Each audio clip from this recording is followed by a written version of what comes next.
Hi, and welcome to the latest episode of History You Didn't Know But Should. I'm Ray. And I'm Chris. In today's episode, we're going to be looking at the history of Christmas in the United States. And Chris, Christmas has changed in American history. It's gone from being something that was more keen to, Mardi Gras or New Year's to something that's a very family-oriented, religious type of holiday. Yeah, and what's interesting about Christmas is that it is traditional in one sense, but then everybody basically has their own traditions and their observances. And as you've mentioned, they've changed greatly over time. And you even start to see with Christmas the blending of religious and secular customs along with family traditions. And Ray, Christmas is, of course, people think about presents and there's Santa Claus and all of these other, aspects of Christmas. But the one thing that also comes with it is food, decorations, and then these rituals that many people have, or traditions, I guess you could say, that people have established over the years. And Ray, as we were talking, off the air, you were talking about how Christmas always drains the bank account, but it also, you just can't help but smile. Even the most Grinch of people still, finds a moment in Christmas where their heart gets a little bit bigger with this aspect of the glow and the beauty, and I guess you could say that the magic of Christmas. Yeah, and it sort of does, I guess. Once you get over the bank account shock, it does sort of can bring a smile to your face. Yeah, and I mean Christmas. You talk about secular and religious, and we've sort of seen that all the way through with the Christmas holiday, going back prior to the Americas, going back to old Europe. You've seen it being a very religious ceremony, a religious day where people, celebrated the birth of Christ and all of that kind of stuff. And then over time, other things start sort of coming in to the mix. So there's always been with Christmas, I think, this sort of dual track. You've got the one track where it's a very religious thing, but then you have another track where there are these secular, I don't want to even necessarily say secular, but non-religious customs and traditions that get sort of folded into the mix, whether we're talking about the Christmas tree or something like that sort of adds new items to what Christmas is about for people. I found it interesting just kind of doing some of the basic research to kind of like how Christmas, really kind of gets its origins in America. And I know, we might talk about the Christmas tree and talk about lights and things of that nature. But one of the things that I found very interesting is that when Christmas celebrations were basically beginning to appear in the early colonies, especially up in New England, that many of the Puritans, they frowned upon it. They didn't like it. And they actually made it a crime if you celebrated Christmas. And Ray, I mean, we talk about bah humbug and Scrooge and the Grinch and all of those things. But this Christian holiday was actually ridiculed and was frowned upon by many so-called Christians back in the day, even to the point where, it wasn't a holiday. It was a work day. You had to keep working. You had to keep, no presents, nothing like that. It was just something that was not seen as exciting. And, but then a little bit later, you'll talk about it with the Mardi Gras aspect of it, the partying and the revelers. So you're exactly right. There is always been a push and a pull towards the meaning, the understanding, and what Christmas really means in America. Yeah, I mean, for 200 years, approximately, especially when we talk about the New England colonies, there was no Christmas, at least no public celebration of Christmas. Going back to England, sort of crossing the Atlantic, going back to England under Oliver Cromwell and his government, which was, of course, was a Puritan government. Christmas was not to be celebrated. When the Pilgrims arrived in 1620, Christmas was off off the table. If you read William Bradford's of Plymouth Plantation, in one particular section, some new arrivals have come in, and he talks about how they wanted to celebrate Christmas. So he told them, that's fine, you go ahead and do that. Sort of the idea you get from his writing is, well, we'll tolerate you doing that. So Bradford, the governor, and everybody else goes away and does work. They come back later in the day to find these newcomers playing ball in the street and doing things like that. And basically he tells them, no, you cannot do this. If you want to celebrate Christmas, you celebrate it in your house, but you're not getting any more time off work or anything like that for Christmas. And you see that going through not just the pilgrims at Plymouth Colony, but it like you mentioned a minute ago, the wave of this no Christmas sort of washes through New England through the 1600s and really even into the 1700s. Now, of course, we go down south to Jamestown. It was a totally different story where they were celebrating Christmas. But it's weird today when you talk to people, or when I talk to people about Christmas, and I do bring up this thing about, a lot of the Puritans didn't celebrate Christmas. It's sort of shocking to people. Well, why didn't they celebrate Christmas? And I think that's sort of the key as to why did they hold the view they held. And it's even today, and I think that as we're talking about Christmas in America, the one thing, and I think you could say this about religion in America, is that so often history looks at Christmas, it looks at the founding of America from a predominantly Christian worldview. And so you have the theme of, God created America. This is the land of God. Then with Christmas, there is, Mary and Joseph and the baby Jesus and the mangers and nativity scenes and, the 10 Commandments, in the courthouses. But the problem comes with that is not every person in America focuses on that Christian worldview. Not every person in America sees Christmas as what the Christian aspect of Christmas is.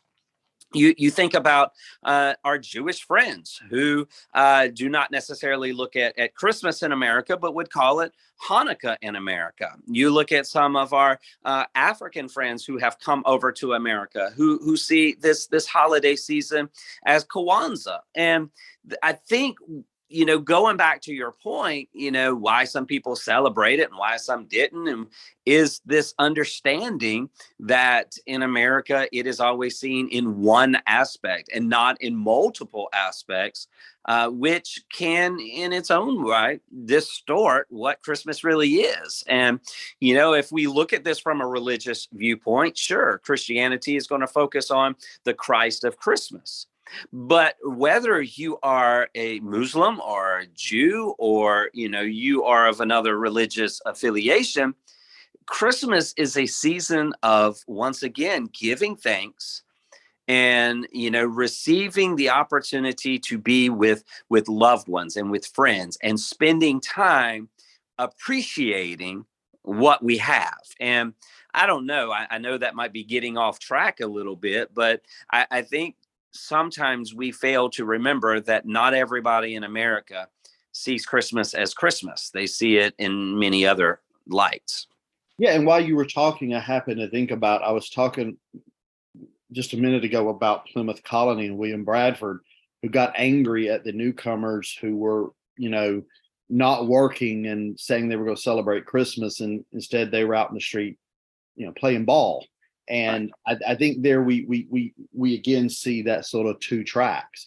Bradford assumed that when they said they were going to celebrate Christmas, they were going to go pray and read the Bible and do that kind of thing. But their idea was, well, let's just have a day where we do other things, So again, even going all the way back there, you have some people who view it as in a very religious sense. And then you have other people who view it in more of a let's play ball type of sense, this sort of more secular sense. And so let's kind of take that and go a step further with it, because when we think about Christmas, immediately we of course talk about Santa Claus, and we did, I thought, might be a little prejudice on this, but I thought we did an amazing podcast on Jolly Old Saint Nick about a year ago, and our listeners can go back and find that episode on Saint Nick. But think about some of the other things. I remember, around this time, especially in the Christian tradition, you'll see a lot of churches who will place these, what they call luminaries that are out and about. And people see these and they're these white bags or these brown paper bags that have sand, and they put a little candle in them. But we think, oh, wow, Christmas lights, how beautiful. But there's actually meaning from that. And, the meanings of those luminaries come from the Catholic tradition. They were hoping that they would put these luminaries along their driveways leading to their house, because it was a hope that the spirit of Jesus would visit their home, that it was going to be a place for him to light the way, if you will, for that to happen. And then if you start thinking about, the evergreens, the Christmas trees, once again, use the Christian tradition of that. People brought in the evergreens, these firs and these pines, because it had religious overtones of speaking to evergreen is always evergreen. It never fades. It never goes away, which kind of speaks to, God's love for people, that it is always ever present. It's evergreen, is always ever alive. So, and then, you can actually, who was it? It was Martin Luther, I believe. And if you think about, lights. Wasn't it Martin Luther who put the lights on the Christmas tree? Because Germans started doing. Yeah, and so Martin Luther did that. You've got more information probably about that, but just think about those traditions, Christmas trees and luminaries and lights. They're festive and they have meaning, but they have different meanings for different people. Yeah, I mean, for some people, Christmas is all about the family. It's all about the gifts. It's all about the decorations.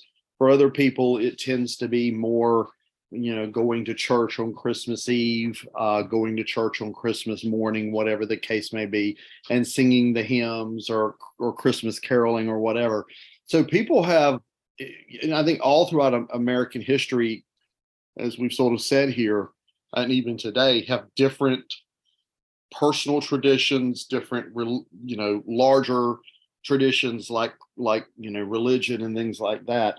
And it's just very fascinating to see all the different things people bring into Christmas. And one of the things that became somewhat common, especially in the 18th century, in the 1700s, was Christmas was more of a, like the 4th of July or New Year's or Mardi Gras. It was a time to drink. It was a time to have celebrations like that. Of course, we still got a little bit of that going on today as well, I guess. Yeah, and I find it interesting just seeing how different Christmas is to different individuals when it comes to food. I know one where after Thanksgiving, for Christmas, I just don't want turkey. We just had it for Thanksgiving. That's kind of a Thanksgiving thing, so for my family, it's usually going to be something different than turkey. Maybe it's a ham. Well, I've got a friend that is in Louisiana, and I was talking to them about, Christmas traditions and things of that nature. And for them, they create this crawfish jambalaya. That's what they have for their Christmas dinner. Well, I don't know how many people maybe in southeastern North Carolina would choose to go for a crawfish jambalaya for their Christmas celebration. You would. A low country boil, or something like that. But many people are very different. There's some people that they do roast pork, they do fish, they do, cabbage, all kinds of things. And Ray, I don't know about you, and I don't want to get off subject of this, and I don't want to upset any listeners. But Ray, every Christmas, there was one gift that I dreaded to get. And I knew it was going to come. And I knew I loved my grandmother, and I was thankful for her. But Ray, every year, for some reason, she just thought that I had to have a fruitcake. Mm-hmm. We could probably do a whole podcast on fruitcakes. The horror of fruitcakes, yes. That's the best way to put that, is the horror of fruitcakes. But that was those gifts. And I don't know, maybe as I've gotten older, maybe it's not as bad as it was, but Ray, as a kid, getting a fruitcake was about as bad as getting a pair of socks and a tie for Christmas. I was about to say socks and underwear and fruitcakes are all in the same category as far as Christmas presents concerned. And around here, you were talking about the different foods people eat. Around here, the local fire departments, a lot of them will do a Boston butt, which is pork. This year for Thanksgiving, my family, we went to an Italian restaurant, which was very unorthodox. So I'm sort of ready for turkey and dressing because I didn't get that this year with Thanksgiving. But people have all these traditions that come in to their families and to their lives. Now, it's really not until, I guess you could say, after the Civil War or around that period that the type of Christmas we're talking about with family and gifts and all that sort of starts to come into more clearer focus. It sort of evolves into this time when parents can buy presents for their kids. They're going to have a meal and all that kind of thing. So it sort of does evolve over throughout the 1800s. It goes from being something that people just either didn't acknowledge, like for example, during the not the Constitutional Convention, during the first Congress in 1789, they met on Christmas Day, December 25. There's no mention of it being Christmas. It was just another day on the calendar. So it sort of evolves from something that people party with, people don't really have much to do with, to being something that's much more ubiquitous in everyday life. I mean, for crying out loud, nowadays you go to Walmart in August and they've got Christmas decorations. So it has changed a lot over the past 100 years or so.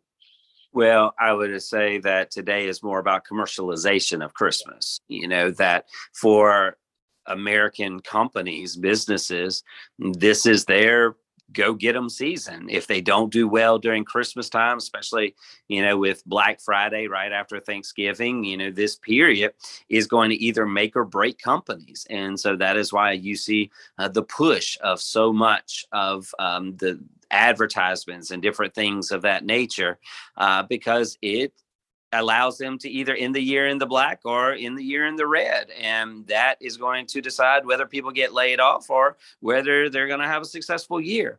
And then you also have the aspect of, this season brings along its own flavor of music and of entertainment and of movies. Everybody, for some reason, except for me, I think I might be the only one, tunes into It's a Wonderful Life. For some reason, I have never watched it. I don't know about you. It's just one of those things. I haven't watched it. I don't have any plans of watching it. Sure, I love A Charlie Brown Christmas, but there's just something about It's a Wonderful Life I just haven't watched. I don't think I've ever watched It's a Wonderful Life, but I'll tell you that the new one that I think it's like TBS or something starts playing, it's A Christmas Story. You'll Shoot Your Eye Out, Kid, Red Ryder BB Gun. Ryder, yeah. Yeah, I have seen that movie enough times in my life that if I never see it again, I will be a happy person. It's like I started watching that movie when I was a kid, and it's just to the point now I never want to see it again. But on the other hand, and I know like way off on so many things, but like I can't go through the Christmas season without watching Christmas Vacation or Elf. I mean, those are just two that I have to watch because I just think that they're hilarious. And no matter how old they are, I just laugh.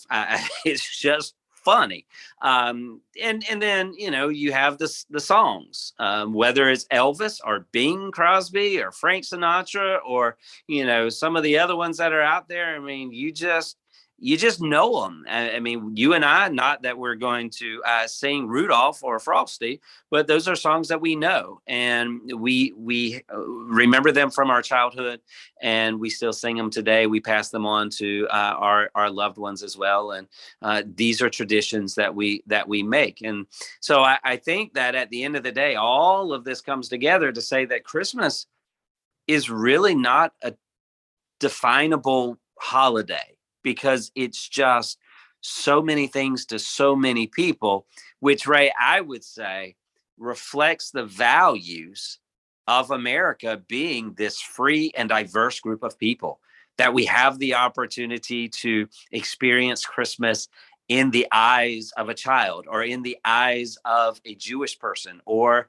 in so many different ways. And doesn't that really speak to what America really is all about? Yeah, diversity, diversity of views, diversity of practice. But I'll tell you what everybody likes about Christmas. I think most people, and that is time off work. Right? Well, for those who do get time off work. Yeah, for those who do, yeah, I didn't think about that. There are people who don't. But Christmas is a federal holiday. It has been so since 1870, when Congress passed it, and President Ulysses S. Grant signed a law that made Christmas a federal holiday in D.C. So federal workers got the day off. So having time off work, or even just a day or 2 days, is a nice thing for a lot of people. And I think there needs to be a point made, because some people might say, well, wait a second. If Christmas is a religious occasion, then is the federal court stepping into this debate between church and state? But the federal government specifically is just recognizing the cultural significance of the holiday, and not necessarily any religious overtone for the season. Yeah, and that's something that has been challenged. There have been court challenges to the federal holiday of Christmas, and I think where it's really come down to is what we've been saying all along here. It's not just a religious holiday; it's a secular, non-religious holiday as well. So, people could take a variety of different perspectives on it. So, yeah. So do you think, because here's one thing I've noticed more in the most recent of years, maybe I'm just off base, but I remember this past week seeing the people dress up and things of that nature. I'm seeing a lot more Grinch at Christmas than I am Santa Claus at Christmas. And I'm curious, why is that, do you think?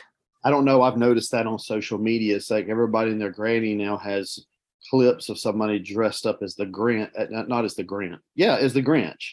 And there was that one clip where somebody came into a room and the children went berserk, over the Grinch, and it's very weird. I don't understand it.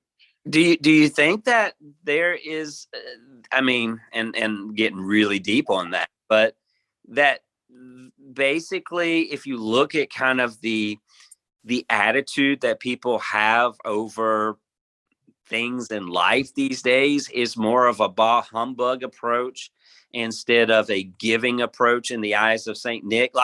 Think about the political tenor of politics. You've got people angry. You hear about these people Karens. All of this confrontation that is happening in America. And I just wonder if more people are being that bah humbug instead of the goodwill and peace on earth to men and women and humanity. I don't know. Maybe I don't want to get too deep on that. I don't know. I don't know. I will tell you, I hadn't even really thought about it till you said something. I mean, I noticed that we're seeing an increase in people dressing up as the Grinch. I don't know if there's something there or not, but I will tell you, do you do Elf on a Shelf? No. No, I'm glad they didn't have that growing up, because that would have traumatized me more than anything, I think. So I see a lot of people doing that. I'm like, that's just weird. I'm sorry if I offend people, but that would unnerve me to no end. So anyway, we did it, and honestly, it became so frustrating. Because not only did you need to move it, but now you have to be so creative. And I'm not on social media, but all of these things that people do and all of these, that's not me. Look, I'm doing my best to try to make it through the Christmas season. The last thing I need is some flying elf, going from shelf to tree to fan and all these elaborate schemes. I mean, that to me, one of the scariest things, and we've discussed my love of horror on this channel before, but one of the scariest things in real life are dolls. DOLLS. with the little glass eyes, and they sit on a shelf and stare blankly out. And then you got one that's going to move in the middle of the night. No, no, thank you. Like, and all of them just. Yeah, no, it doesn't do anything for me. Well, how do you feel about Santa Claus? If you had like a movable Santa Claus singing songs in your house, would that scare you? It would have terrified me. If you'd like to send Christmas presents to Ray, he Yeah. dolls and movable dolls that sing and talk. Please send them to P.O. Box. Yeah, Teddy, your Christmas Teddy Ruxpins. Yeah, that's exactly what I need in my life. Or around here we have a ice cream truck that goes around in the summer. Yeah. Oh, that I no, I won't go near it. So anyway. All right. Well, thanks for another great episode, Chris. This has been a little more informal than what we normally do, but hey, it's Christmas, right?